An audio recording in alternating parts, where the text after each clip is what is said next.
विद्यार्थी दशेपासूनच वाहतुकीच्या नियमांचं पालन करण्याचा संस्कार शालेय विद्यार्थ्यांवरती व्हावा, तसेच वाहनधारक असलेल्या त्यांच्या पालकांच्या रस्ता सुरक्षिततेबद्दल जनजागृती व्हावी, ज्येष्ठांना विरंगुळा मिळावा, या तिहेरी उद्देशाने राज्यभरातील विविध शहरांमध्ये स्वर्गीय आनंदी गेट ट्रॅफिक पार्क उभारण्याची योजना मोटार परिवहन विभागाने आखली आहे, अशी माहिती परिवहन मंत्री प्रताप सरनाईक यांनी दिली आहे. मंत्री प्रताप सरनाईक म्हणाले की देशात आणि प्रामुख्याने राज्यांमध्ये वाढते अपघाताचं प्रमाण लक्षात घेता वाहतुकीच्या नियमांचं पालन काटेकोरपणे करणं अत्यंत गरजेचं आहे.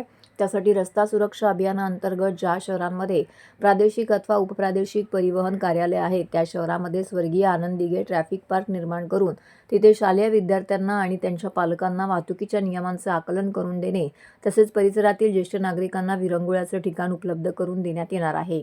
यासाठी परिवहन विभागाच्या किमान 1 एकर जागेमध्ये 1 कोटी रुपये खर्च करून हे ट्रॅफिक पार्क उभारले जाईल. या पार्कमध्ये दुर्मिळ वनस्पती, विविध आकर्षण, फुलझाडे, हिरवळीचे पट्टे असे सुंदर आरेखन असलेले प्रबोधन, माहिती व विरंगुळ्याचं केंद्र उभारण्यात येणार आहे.